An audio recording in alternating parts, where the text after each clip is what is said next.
मौजूदगी सिद्धार्थनगर जनपद के पुलिस लाइन परिसर में है। आज पुलिस लाइन सभागार में एडीजी मुथा अशोक जैन द्वारा प्रेस वार्ता की गई और प्रेस वार्ता के दौरान उन्होंने पत्रकारों को बताया कि जल्द ही नेपाल में चुनाव होने वाला है और सिद्धार्थनगर की जो 68 किलोमीटर की खुली सीमा है उसको लेकर उन्होंने चर्चा की। सुरक्षा और सतर्कता को लेकर आज चर्चा की। चर्चा के दौरान उन्होंने बताया कि नेपाल बॉर्डर पर पुलिस पूरी तरह से मुस्तैद है और वहीं पर उन्होंने वार्षिक निरीक्षण किया। निरीक्षण के दौरान आईजी संजीव त्यागी, पुलिस अधीक्षक डॉक्टर अभिषेक महाजन के साथ पुलिस बल भी मौजूद रही। अपराध गोष्ठी में उन्होंने बताया कि महिला अपराध से लेकर तस्करी, बाल अपराध, जो अपराध इस जनपद में हो रहे हैं, सभी अपराध को रोकने के लिए उन्होंने यहाँ पर जो थाना अध्यक्ष हैं, थाना प्रभारी निरीक्षक हैं या संबंधित और भी जिम्मेदार पुलिस हैं, उनको निर्देश दिया कि ज़िले में होने वाले अपराध में पूरी तरह से अंकुश लगाया जाए। वहीं बात करें एडीजी की तो उन्होंने सीधे तौर पे सभी को निर्देश दिया और प्रेस वार्ता के दौरान उन्होंने बताया कि सिद्धार्थनगर जनपद पूरी तरह से शांतिपूर्ण जनपद है और यहाँ पर सरकार द्वारा जो चलाई जा रही इस समय योजनाएं हैं मिशन शक्ति को बढ़ावा देने के लिए उन्होंने सीधे तौर पे कहा कि इस समय ग्रामीण अंचल पर चौपाल से लेकर सरकार की योजनाओं की तमाम योजनाएं चल रही हैं और पुलिस से लेकर के प्रशासन तक वहां पर पहुंचकर जागरूक कर रहा है। वैसे उन्होंने बताया कि यातायात माह चल रहा है और यातायात माह में सड़क सुरक्षा को लेकर के पुलिस जो है चप्पे चप्पे पर चेकिंग कर रही है और सभी को सड़क सुरक्षा के प्रति जागरूक कर रही है, जिससे सड़क पे होने वाली दुर्घटनाएं कम हो सकें। तो एक्ट संबंधित जो धाराएं हैं उस पर त्वरित कार्रवाई करने का निर्देश दिया। वहीं बात करें सिद्धार्थनगर जनपद की तो सिद्धार्थनगर जनपद में सुरक्षा के हर जगह इंतज़ाम बेहतर तरीके से रहते हैं। यह ज़िला गौतम बुद्ध का ज़िला है और यहाँ पर अपराध नाम मात्र रहता है और यहाँ पर पूरी तरह से जो बॉर्डर एरिया है जो 68 किलोमीटर का है, चाहे वो बढ़नी बॉर्डर हो, ककरावा बॉर्डर हो, अलीगढ़वा बॉर्डर हो, खुनवा बॉर्डर हो, जो भी बॉर्डर है वहाँ पर एसएसबी पुलिस और खुफिया एजेंसी पूरी तरह से मुस्तैद रहती हैं और सीधे उन्होंने निर्देश दिया कि बॉर्डर पे जो तस्करी होती है उस तस्करी पर पूरी तरह से लगाम लगाया जाए। वहीं यह अंतर्राष्ट्रीय बॉर्डर होने की वजह से तस्करी हो रही है, उस पर पूरी तरह से लगाम लगाई जाए। कृपा शंकर भट्ट, JK 24/7 सिद्धार्थनगर। मेरे यहाँ आने का मकसद वार्षिक भ्रमण था और मैं सुबह से यहाँ आकर लगातार निरीक्षण कर रहा हूँ। पुलिस लाइन का पहले भ्रमण किया, फिर पुलिस कार्यालय का, एस्टैब्लिशमेंट ब्रांच का, अकाउंट सेक्शन का मैंने निरीक्षण किया।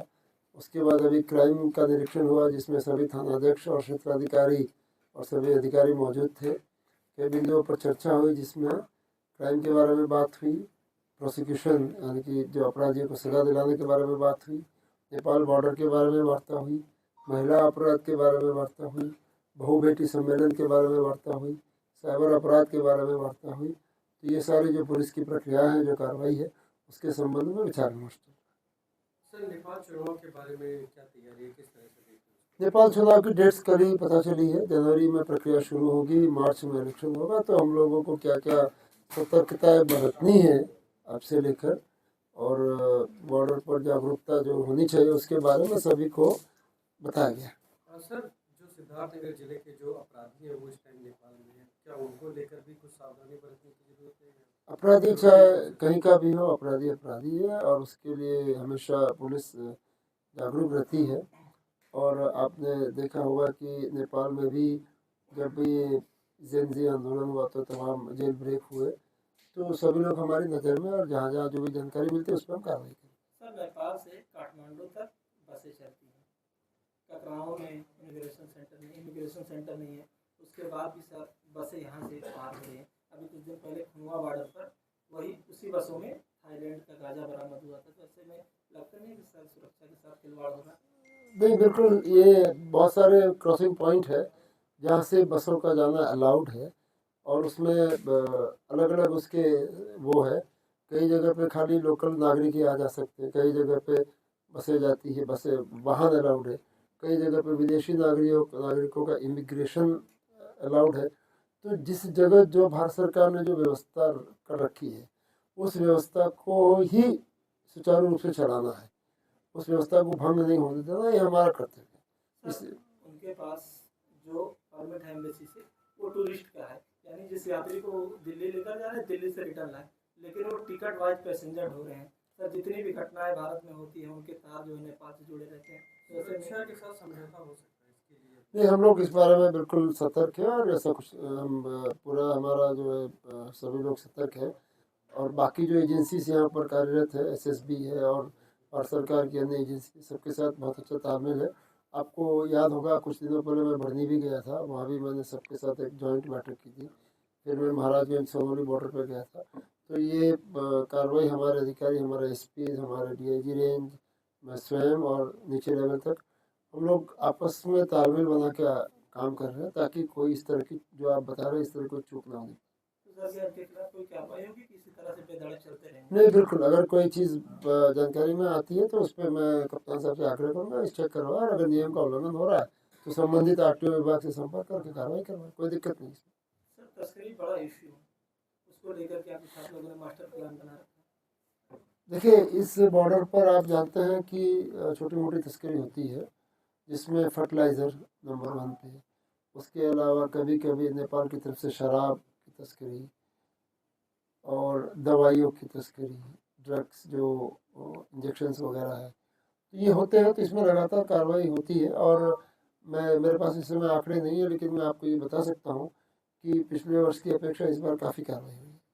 सर, इसी बॉर्डर की तस्करी से कई नए धनाढ़ अपने जिले में स्थापित हुए हैं, तो उन लोगों को भी चिन्हित किया गया, उनके खिलाफ भी कोई कार्रवाई की जा रही है? नहीं, ऐसे देखिए, जब तक कोई ठोस कोई अपराध करने का प्रमाण न हो तो कार्रवाई हम लोग नहीं कर सकते। लेकिन वो धनाढ़ है तो उसके लिए और भी विभाग है, और जिन विभाग का जो काम है सबका काम बटा हुआ है।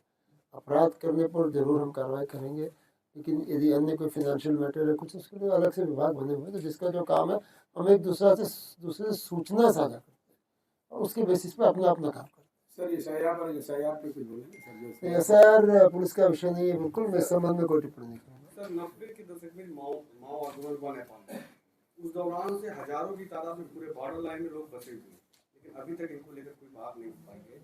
वो उधर जाएंगे, पूरी धनाढ़ लोगों की बात हो रही है जो बॉर्डर पे अराजकता फैला रहे हैं।